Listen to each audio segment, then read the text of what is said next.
Oke, kita akan bahas tentang karakteristik desa dan kota. Bagaimana sifat-sifat desa dan kota ya. Kita siap untuk belajar ya, kita mulai. Yang pertama karakteristik desa ya. Yang pertama desa itu bersifat Gemeinschaft atau kekerabatannya tinggi atau paguyuban. Udah jelas ya, desa ini gotong royongnya, kekeluargaannya sangat tinggi, udah jelas. Yang kedua bersifat homogen, homo sama ya. Apa yang sama? Mata pencariannya, sukunya, kemudian juga keadaan ekonominya itu cenderung sama kalau di desa ya. Yang ketiga bergantung pada alam, jelas desa sangat bergantung pada cuaca, iklim, kondisi geografis ya, karena rendahnya teknologi untuk memodifikasi itu semua. Ya jadi mereka bergantung pada alam, kalau dia di pinggir pantai jadi desa nelayan gitu deh kira-kira. Kemudian yang keempat, mobilitas penduduknya rendah ya. Jadi penduduknya itu dari rumah, mobilitasnya tuh hanya ke sawah, kemudian pulang lagi ke rumah, seperti itu ya. Nah jadi di kota tuh nggak ada istilah nongkrong-nongkrong ya kan. Nah yang kelima, adat istiadat dan norma tinggi, ini jelas ya. Di desa itu nggak bisa sembarangan dalam bersikap ya, ada norma-norma ya. Pacaran juga nggak bisa sembarangan di sini. Ketangkep dikawinkan ya, makanya di desanya ada istilah jodoh di tangan hansip.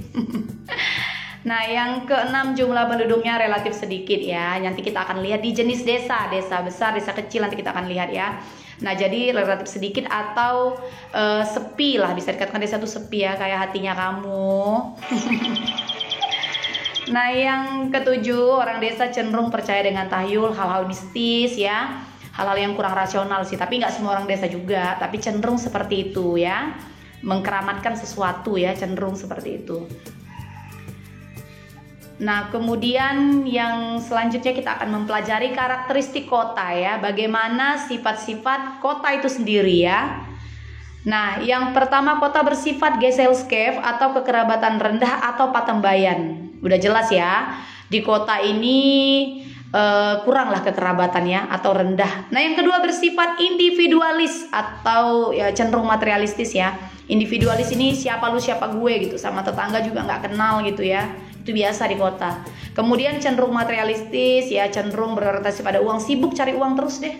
Nah yang ketiga, orang kota ini sangat menghargai waktu ya, karena pekerjaan-pekerjaan di kota ini semua sudah diatur waktunya, sudah ada waktu-waktu tertentu ya. Jadi ya di kota orang-orangnya sibuk semua ngejar waktu.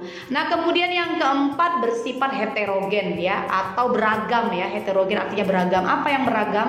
Sukunya, pekerjaannya. Kalau di kota itu beragam banget ya, mulai dari dokter, guru, dan lain-lain, kantoran ya.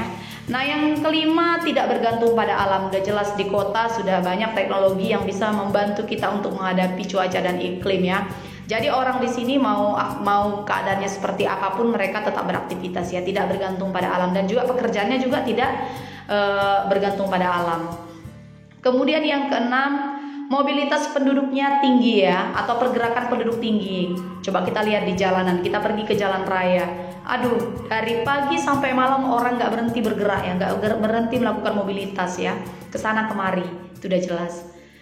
Nah yang ketujuh, jumlah penduduknya relatif banyak ya, relatif ramai. Nanti kita lihat di jenis kota ya, ada metropolitan, megapolitan, dan lain-lain. Nanti kita akan lihat di jenis-jenis kota. Jadi cenderung banyak penduduknya ya, rame ya, kayak barisan mantannya kamu. Nah yang kedelapan, adat istiadat dan normanya di sini cenderung longgar. Udah jelas ya, di kota ini orang sudah tidak terlalu perlu ya sama adat istiadat ya.